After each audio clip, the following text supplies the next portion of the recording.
They graduate in their 20s, mid 20s, early 20s. They work in a company for a certain period of time, maybe keep staying in that company, realize they've wasted a lot of time in their life, and they get to their midlife crisis in their 40s and they're like, wow, what have I done with my 20s and my 30s? The most important thing you can learn is about yourself and invest in yourself through experiences.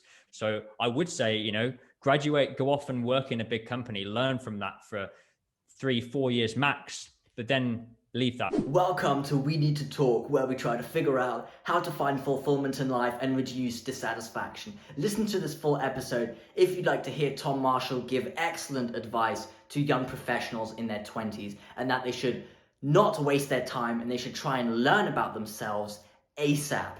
So how do they do that? You can journal. Journaling gives you access to the knowledge on what talents you possess, what you actually enjoy in life. It sounds trivial, but super important. And finally, we discuss how to live in the moment when you're working at a job, when you have responsibilities and obligations in life. So enjoy the episode and don't forget to subscribe. Let's go.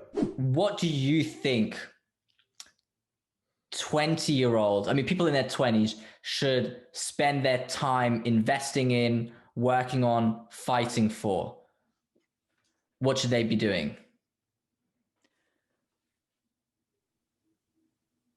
So in your 20s it's an incredible time to be alive.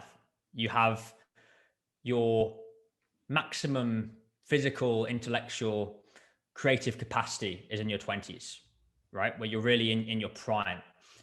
And the way that most people live in their 20s is they graduate at some point from university. When I say most people with a certain amount of privileges you and me have in our immediate settings, right? So professionals, they graduate in their 20s, mid 20s, early 20s. They work in a company for a certain period of time, maybe keep staying in that company, realize they've wasted a lot of time in their life, and they get to their midlife crisis in their 40s and they're like, wow, what have I done with my 20s and my 30s?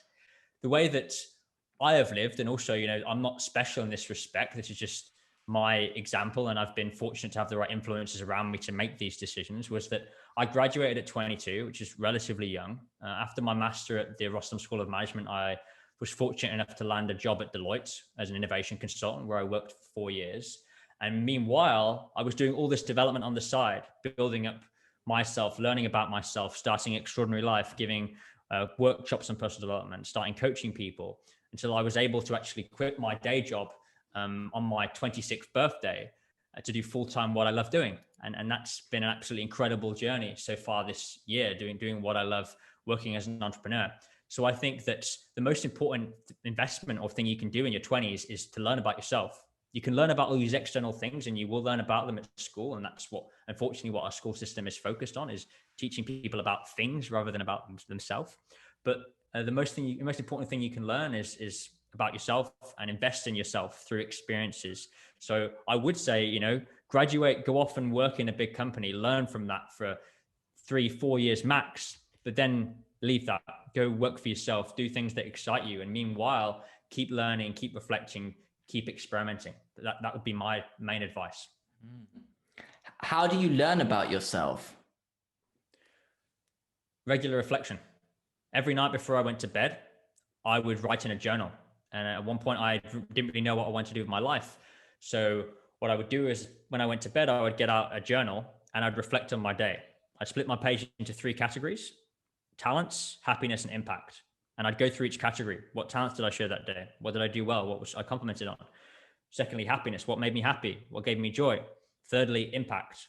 What did I really care about that day? What did I read in the news that really made me think, oh, I want to change this, I want to impact this? And combine those 3 areas together, that is my definition of passion. What you're good at, what makes you happy, and the contribution you want to make to the world. And it's really through doing that over time that you learn about yourself. So collecting this data about yourself, which you can then analyze. So I would, every 3 months, look back on all these things I'd written in my journal and see, oh, wow, okay, on these and these days for this month, I was consistently happy when I was giving presentations, or maybe public speaking is something I should do more of. Or I was consistently being complimented for thinking critically or coming up with creative ideas. Well, maybe that's something that's important in my life. And again, I say life there rather than work, because I believe in work-life integration. And we need to break down this barrier between learning about one's work-related talents and one's life-related talents. It's one thing. You are a human being when you walk in and out of the office. You don't change your heart and your brain as you walk in and out of the office. I've never seen anyone do that. So you are one human. I think that's something which is really important to realize.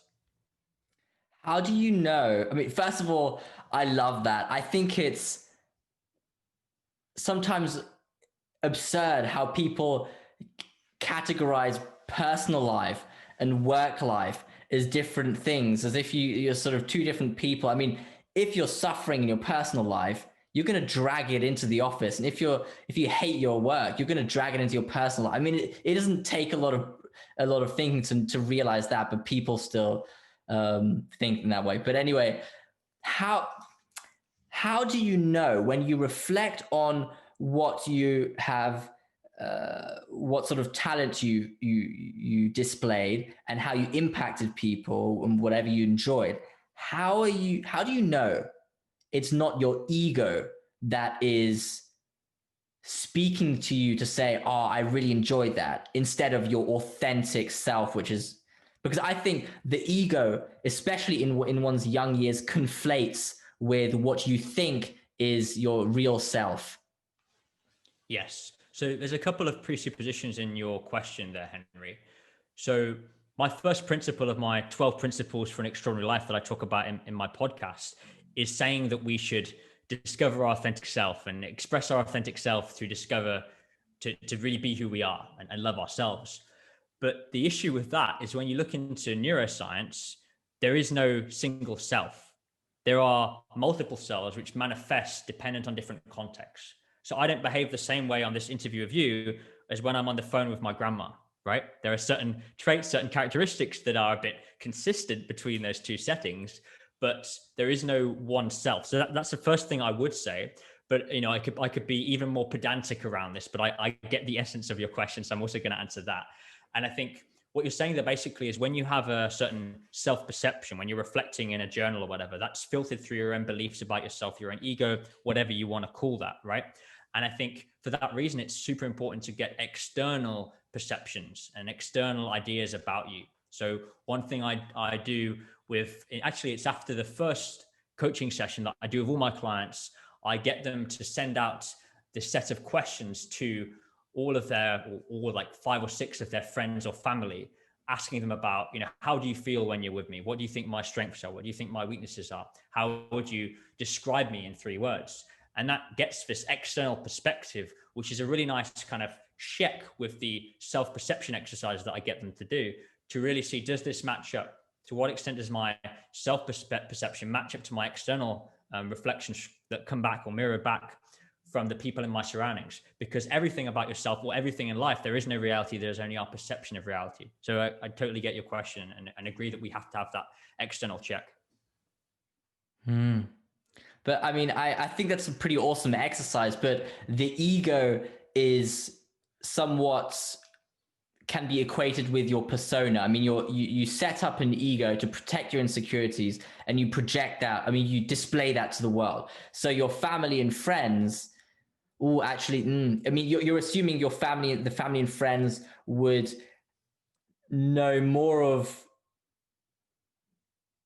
would be able to see through any kind of persona or ego. Is that what you're assuming? Because I would say, well, your family and friends are getting the same ego sort of display that everybody else is getting. So how will they be able to discern what is fake?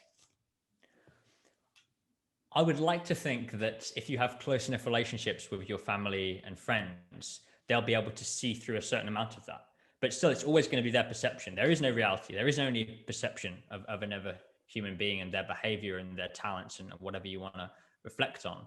So I think it's key there to get a variety of perception. So I always advise my clients, get someone who's a family member, some friends, some people in your work context, maybe some people that are a bit more acquaintances, and get alternative perspectives there.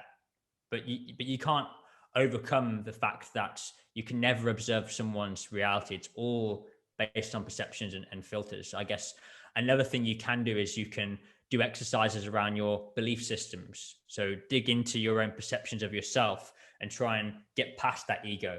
another completely rabbit hole answer here, or sidewall answer, however you want to call it, is the ability of psychedelic drugs to overcome one's ego. And when you do very high doses of psychedelic drugs, which I've of course never done, one would have an ego death experience, from what I've heard. And people say that that actually removes your ego out of the equation. So there's ways of accessing states, doing exercises that can overcome that ego. Okay. Hmm.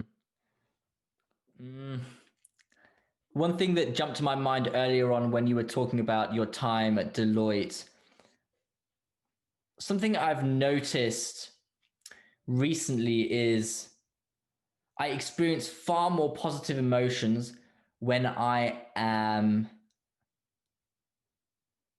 free with my time and I am less busy and I have less things to worry about, and I can, just do more of what I want. And as soon as obligations come into play, that positive emotion, that ability to feel appreciation and just be grateful for the small things just sort of collapses, it vanishes very quickly. How do you maintain that simple-minded outlook, that just enjoyment and the ability to feel and be in the moment in a job? And it doesn't have to be a corporation or anything, but just in a job. Ability to be in the moment for me sounds very much like the construct of flow, right? Where you're really like just in the zone, immersed in your work, whatever it is you're doing. And for me, every day in my work right now, because I love what I do, I'm in flow. It's so easy for me to get into flow. And that's, a luxury I have through building this lifestyle, through doing what I love. So I think that being really in flow in your work, being in the moment, comes from doing work which really uses your talents, that does stuff that you like, that makes an impact you believe in. And I'm fortunate of being able to live that way. And I think another part of what you're saying here is around this human being versus human doing, that we're so often in this like human doing mode of, doing stuff, having activities to do, working on things. And the idea of working for 40 hours a week and then all the other stuff around that, we're in human doing mode, goes completely counter to our nature. If you look back at the hunter-gatherer days, which biologically, by the way, we have not evolved significantly in 12,000 years. So our biology is still the same as hunter-gatherer days. And we were doing work, they estimate around 20 hours a week, if you can call walking through the woods and hunting and gathering berries work. So we haven't evolved to sit at a desk doing stuff for 40 plus hours a week. That's cool to know. I always thought hunter and gatherers had a very intense intense lifestyle. Work ethic and time. You can read the book called The Awakened Ape, Henry, which talks a little bit around hunter-gatherers, and basically it showcases the mismatch that we have now in our lifestyles compared to how hunter-gatherers lived. And that book, for me, when I read it a year and a half ago, was very influential in how I've tried to redesign my lifestyle. How is the book different from Homo sapiens? The Awakened Ape. Do you know? I mean, I remember one of the first times I met you. Yeah, you were a big fan of the 21 Rules of the 21st Century. It's something like I've never read it, but it's the same guy who wrote Yuval Noah Harari's book. So he wrote 3 books: Sapiens, which deals with the past; 21 Lessons for 21st Century, which deals with the present; and Homo Deus, which deals with the future. So Sapiens, his book dealing with the past, is more about the origins of humankind in general and where we came from. So it talks about how the agricultural revolution is one of the biggest lies in human history, because it made us, according to Harari, made us less happy than actually the time before. So that's more deals more historically and sociologically, and this is more looking at the individual human level, I guess. Okay, cool, awesome. Dude, that was pretty awesome. We've only called for like 40 something minutes. We've covered a lot of stuff. That's awesome. I think that's it, dude. Cool, Henry. Yeah, Thanks. I speak very fast, so we can cover a lot of ground in a short amount of time. No, that's good. That's efficient. I like that a lot. Is there anything else you'd like to say? I'll put your podcast links and your contact details. I'll ask you afterwards what you want in the description, but for Sure. Yeah, people that's to, appreciated, Henry. Yeah. So then people can connect with me afterwards. I think also good to shout out to Extinction Rebellion. I lead the Rotterdam group. So if you're interested in getting involved, also hit me up around that as well. Plenty of things to be done in solving this massive crisis. awesome. Cool. So, I'm gonna have to rewatch this episode because there was a lot of stuff in it that I need to reflect on actually. So thanks a lot, Tom, for joining us. I hope the listeners could take away some valuable, I think, detailed knowledge on climate destruction and my devil's advocate role. Okay. So thanks everybody for watching, and we'll see you another time.